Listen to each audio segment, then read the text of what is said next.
بسم الله الرحمن الرحيم.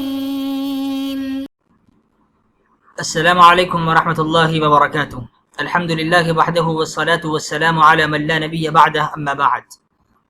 امید کرتا ہوں آپ بخیر و عافیت سے ہوں گے. اللہ سبحانہ و تعالی ایمان و ابدان کی سلامتی اور عافیت مقدر فرمائے.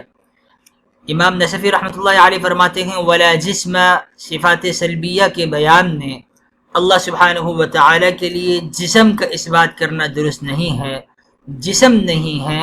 لأنه مترکب، اس کی دلیل یہ دی جا رہی ہے کہ جسم یہ مرکب ہوتا ہے، ومتحیز، اور کسی مکان میں کسی جگہ پر تحیز کرتا ہے.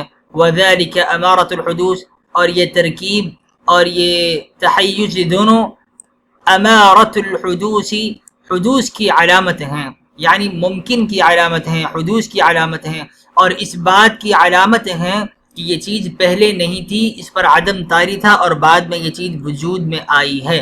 اس چیز کو کسی اور نے وجود دیا ہے. تو اللہ سبحانہ و تعالی ان عیوب سے پاک ہیں. ترکیب جسم احتیاج کا تقاضا کرتا ہے، تحیز یہ بھی احتیاج کا تقاضا کرتا ہے. اللہ تعالی مستغنی ہے، محتاج نہیں ہے. ترکب اور تحیز، یہ کسی جگہ پر یہ تحیز متمکن ہوتا ہے. متحیز ہونا بھی حدوث کی علامت ہے، اور چونکہ متحیز ہونا یہ محل کا محتاج ہوتا ہے، اور احتیاج ممکن اور حدوث کی نشانی ہے. اور حادث کے خواص میں سے یہ ہے کہ وہ چیز محتاج ہو جائے. اللہ سبحانہ و تعالی نہ محتاج ہیں کسی مکان کے، نہ تحیز کے، نہ ہی جسم کے. اللہ سبحانہ و تعالی ہر عیب سے پاک ہیں، اور احتیاج یہ وجوب کے منافی ہے. پتہ یہ چلا کہ ولا جسم، اللہ سبحانہ و تعالی جسم نہیں ہے. ولا جوہر، صفات سلبیہ میں تیسری صفت جس کا سلب ہو رہا ہے، فرماتے ہیں ولا جوہر، جوہر نہیں ہے. جوہر کا اطلاق کرنا اللہ سبحانہ و تعالی پر درست نہیں ہے، جائز نہیں ہے. اب جوہر کا معنی کیا ہے، اس میں فلاسفہ اور علماء کلام کا اختلاف ہے. حضرات متکلمین کے ہاں جوہر کا معنی الگ ہے، حکماء یونان کے ہاں جوہر کا معنی الگ ہے. اور ان دونوں معنوں کا اطلاق اللہ سبحانہ و تعالی پر نہیں ہوتا. کیوں؟ اور اگر جوہر کی تعریف میں کوئی ایسی تغییر تبدیلی کر دی جائے کہ جس کا معنی درست ہو جائے، کیا پھر بھی اس کا اطلاق اللہ سبحانہ و تعالی پر جائز نہیں ہوگا؟ ان سوالات کے جوابات امام تفتزانی رحمۃ اللہ علیہ دے رہے ہیں. اما عندنا ای عند المتکلمین و اہل سنت والجماعہ، فرماتے ہیں ہمارے ہاں تو جوہر کا اطلاق اس لیے درست نہیں، فَلِأَنَّهُ اسم للجزء الذي لا يتجزأ، اس لیے کہ جوہر یہ اس جز کا نام ہے جو کہ تجزی کو قبول نہیں کرتا، اور جزء لا يتجزأ وہ متحیز ہوتا ہے. وَهُوَ متحیز وَجُزء من الجسم الجزء لا يخالف الجملہ، تو جملہ جو کل ہے وہ متحیز ہے، تو جزء لا يتجزأ جو کہ جزء جسم ہے وہ بھی متحیز ہوتا ہے. وَجُزء من الجسم، اور جزء لا يتجزأ یہ جسم کا جز ہے. اور ہم اس سے پہلے ہی اوپر والی نمبر 2 صفت سلبیہ میں پڑھ چکے ہیں. اللہ سبحانہ و تعالی جسم نہیں ہے. جب کل کی نفی ہو گئی تو یہ کل جن اجزاء سے مل کر مرکب ہوتا ہے، بنتا ہے، ان اجزاء کی بھی نفی ضروری ہے. اور ان اجزاء میں جسم کے ان اجزاء میں ایک جزء لا يتجزأ ہے جس کو علماء کلام جوہر کہتے ہیں. اللہ سبحانہ و تعالی جوہر نہیں ہے، چونکہ جوہر یہ جزء لا يتجزأ متحیز ہوتا ہے اور جسم کا جز ہوتا ہے. والجزء لا يخالف الجملہ، تو جملے کی جب ہم نے نفی کر دی تو جز کی بھی نفی ہو گئی. واللہ سبحانہ و تعالی جل جلالہ وعم نوالہ متعال عن ذلك، اللہ سبحانہ و تعالی ان عیوب سے عالی شان ہیں چونکہ آپ محتاج نہیں ہیں. البتہ علماء حکماء یونان کے ہاں جوہر کی تعریف میں کچھ اختلاف پایا جاتا ہے.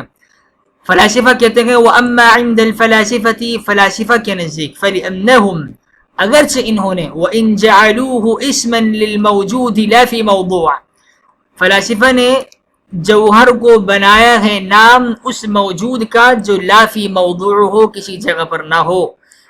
یعنی انہوں نے کہا ہے کہ جوہر یہ وہ موجود ہے جو لا فی موضوع ہو، اس کے لیے کوئی تحیز ہونا یہ ضروری نہیں ہے. ہو سکتا ہے تحیز پایا جائے، ہو سکتا ہے تحیز نہ پایا جائے. جیسا کہ یہ حضرات فلاسفہ یہ نفوس ناطقہ، عقل، ملائکہ ان کو مجرد مانتے ہیں عن المادہ، مجرد عن المادہ مانتے ہیں، موجود لا فی موضوع مانتے ہیں. تو یہ حضرات ان پر بھی یعنی روح پر، عقل پر، نفس ناطق جس کو کہا جاتا ہے، اور ملائکہ کو، ان اشیاء، ان اجسام کو یہ حضرات جوہر کے قبیل سے مانتے ہیں. کہتے ہیں کہ یہ موجود لا فی موضوع ہے. اس نسخے میں عبارت میں تھوڑی سی تبدیلی ہے عمومی نسخوں سے، لہذا جو عمومی نسخہ ہے، جو زیادہ مشہور نسخہ ہے، وہ یہ ہے کہ یہ حضرات وَإِن جَعَلُوهُ، فلاسفہ اگرچہ جوہر کو اسم بناتے ہیں اس موجود کا جو لا فی موضوع ہو، کسی جگہ پر نہ ہو، مجردن کان او متحیزا، جیسے کہ اللہ سبحانہ و تعالی یا متحیز ہو جیسے کہ باقی چیزیں. لیکن یہاں تک کی تعریف میں ان حضرات نے جوہر کو موجود لا فی موضوع کہہ دیا، مجرد عن المادہ بھی کہہ دیا، تحیز کی نفی بھی کر دی. کا ممکن ہے متحیز ہو، اور یہ بھی ممکن ہے کہ وہ مجرد عن المادہ ہو، متحیز نہ ہو، موجود لا فی موضوع ہو. تو اس تعریف کی روح سے اللہ سبحانہ و تعالیٰ پر جوہر کا اطلاق درست ہونا چاہیے تھا. پھر کیا وجہ ہے کہ اس جوہر کا اطلاق درست نہیں مانا گیا؟ علامہ فرماتے ہیں لیکنہم، اس کی وجہ یہ ہے کہ فلاسفہ نے جعلوہ من اقسام الممکنی، جوہر کو ممکن کی اقسام میں شمار کیا ہے. اگر ہم جوہر کے اطلاق کو جائز قرار دے دیں اس تعریف کے مطابق جو فلاسفہ کر رہے ہیں، تو اللہ سبحانہ و تعالی پر امکان کا حکم لگ جائے گا اور ممکن کی صفات میں سے ماننا پڑے گا، جبکہ ہم اللہ سبحانہ و تعالی کو واجب الوجود مانتے ہیں. وَأَرَادُوا بِهِ الْمَاهِيَّةَ الْمُمْكِنَةَ، اور ان حضرات نے اس جوہر سے ماہیت ممکنہ کا ارادہ کیا ہے. یعنی ایک طرف جہاں یہ کہہ رہے ہیں کہ جوہر موجود لا فی موضوع ہے، وہ مجرد بھی ہو سکتا ہے اور متحیز بھی ہو سکتا ہے، لیکن جوہر کو ممکن کی اقسام میں سے شمار کرتے ہیں اور جوہر بول کے ماہیت ممکنہ کا ارادہ کرتے ہیں. لہذا اس معنی میں اللہ سبحانہ و تعالیٰ پر اس کے اطلاق کرنا درست نہیں ہو سکتا. التي اذا وجدت كانت لا في موضوع، کہ یہ ماہیت ممکنہ جب پائی جائے گی تو کسی موضوع میں نہیں ہوگی، یعنی کسی محل کی محتاج نہیں ہوگی. لا يفتقر الى محل يقومه، کسی ایسے محل کے محتاج نہیں ہوگی جو اس کے لیے مقوم بن جائے. لیکن چونکہ ماہیت ممکنہ ہے لہذا اللہ سبحانہ و تعالیٰ پر اس کا اطلاق کرنا درست نہیں ہے.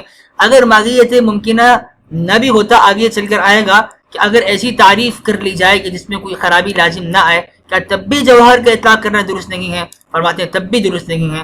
وَأَمَّا إِذَا أُرِيدَ بِهِمَا، مزید فرما رہے ہیں، وہ اسی سوال کا جواب دینے جا رہے ہیں. وَأَمَّا إِذَا أُرِيدَ بِهِمَا، بہیما کی ضمیر جوہر اور جسم کی طرف راجع ہیں کہ اذا اريد بالجوہر والجسم القائم بذاته، اگر ہم جوہر اور جسم سے مراد یہ ترکیب، تحیز اور ترکب والا قول بھی نہیں لیں اور نہ ہی ہم ماہیت ممکنہ والا قول لیں، بلکہ ہم یہ الفاظ جسم جوہر بول کے قائم بالذات کا ارادہ کریں. والموجود لا فی موضوع، جوہر بول کے موجود لا فی موضوع کا معنی لے لیں، کیا تب بھی اس کے اطلاق کرنا اللہ سبحانہ و تعالیٰ کے لیے جائز نہیں ہے؟ فرماتے ہیں تب بھی جائز نہیں ہے. فإنما يمتنع اطلاقهما، اس صورت میں بھی یعنی اس تعریف میں تبدیل اور تغییر کرنے کے باوجود بھی، ترمیم کر لی، اب بھی ان دونوں اصطلاحوں کا اللہ سبحانہ و تعالیٰ پر اطلاق کرنا ممتنع ہے. يمتنع اطلاقهما على الصانع، اللہ سبحانہ و تعالیٰ پر ان کے اطلاق ممتنع ہے من جہت، تین وجوہات سے. علامہ ان تین وجوہات کو بیان فرما رہے ہیں. وجہ نمبر 1، من جہت عدم ورود الشرع بذلك، یعنی شریعت کی طرف سے یہ الفاظ وارد نہیں ہوئے، شرع نے ان الفاظ کا اثبات نہیں کیا.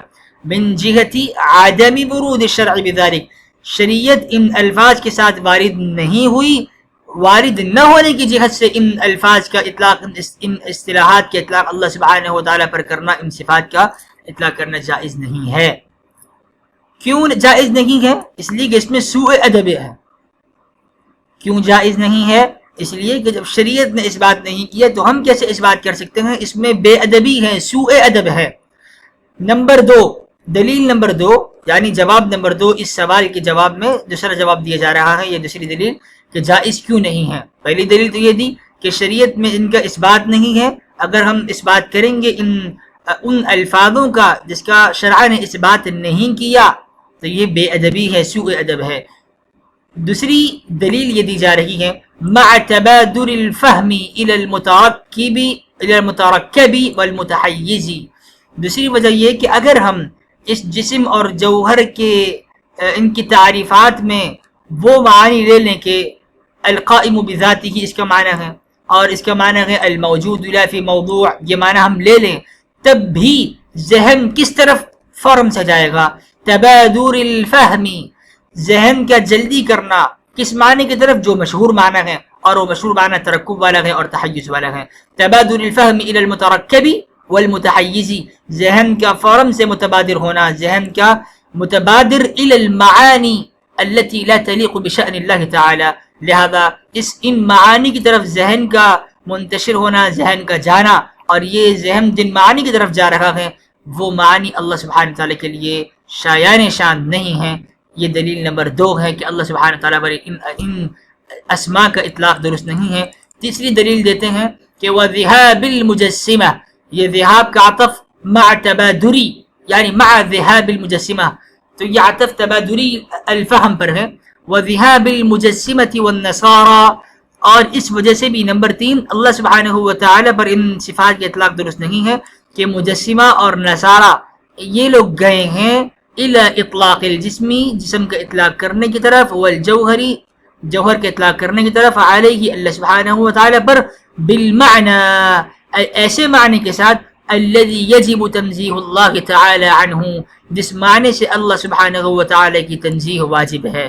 یعنی نصارہ نے اللہ سبحانہ وتعالی پر جسمیت کے اطلاق کیا ہے اور یہ کہا ہے کہ اللہ تعالی اب، ابن اور روح سے مرکب ہیں، انہوں نے ترکیب کا اطلاق کیا ہے، جسمیت کے اطلاق کیا ہے، کہ چونکہ کفار نے ادیان باطلہ میں اب ہمیں یہ معنی ملتے ہیں جو کہ دین سماویت تھے، اور جب دین سماویت تھے تو ان میں توحید تھی، لیکن اب چونکہ وہ منسوخ بھی ہوئے اور محرف بھی ہو گئے، قرآن کریم نے ان کی تحریف کا اس بات فرمایا ہے کہ ان میں تبدیلی اور تحریف واقع ہوئی ہیں، اب جو معانی ان میں پائے جاتے ہیں وہ باطل ہیں، وہ معنی اللہ سبحانہ وتعالی کے شایان شان نہیں ہے۔ اسی لیے آپ علیہ الصلاۃ والسلام نے محرم کے دن عاشوراء کے ساتھ ایک اور روزہ ملانے کا حکم دیا کہ اگر یہودی عاشوراء کا روزہ رکھتے ہیں تو میں محمد عربی صلی اللہ علیہ وسلم میں زیادہ حقدار ہوں کہ میں موسیٰ علیہ الصلاۃ والسلام کی نجات پر، کہ آپ کو اللہ تعالی نے فرعون سے نجات عطا فرمائی تھی، میں روزہ رکھوں اور میں 2 روزے رکھوں تاکہ ان کی مخالفت بھی لازم آ جائے۔ آپ نے حکم دیا تھا کہ مشرکین کی، یہود و نصارہ کی مخالفت کرو، تو اگر نصارہ اور یہ مجسمہ یہ اطلاق کرتے ہیں تو علماء اسلام کو چاہیے، علماء اہل سنہ والجماعہ کو بالخصوص چاہیے کہ وہ ان اصطلاحات کے اطلاق نہ کریں تاکہ ان کی مخالفت لازم آ جائے۔ امام تفتزانی رحمۃ اللہ علیہ نے 3 دلائل سے ان اسماء اور ان اصطلاحات کے اطلاق کو ممتنع ثابت فرمایا ہے۔ آئندہ کے سبق میں ہم مزید یہ جانیں گے کہ ایسے اسماء جو شریعت میں وارد نہیں ہوئے لیکن پھر بھی ان کے اطلاق ہم دیکھتے ہیں کہ علماء اسلام فرما رہے ہیں، ان کا اطلاق اللہ سبحانہ تعالیٰ پر کر رہے ہیں، تو اس کا کیا جواب ہے، یہ انشاءاللہ ہم اپنے آئندہ کے سبق میں تفصیل سے پڑھیں گے۔ سبحان اللہ وبحمدہ، سبحانک اللہم وبحمدک، نشہد ان لا الہ الا انت، نستغفرک ونتوب الیک۔ سبحان ربک رب العزۃ عما یصفون وسلام علی المرسلین والحمد للہ رب العالمین، والسلام علیکم ورحمۃ اللہ وبرکاتہ۔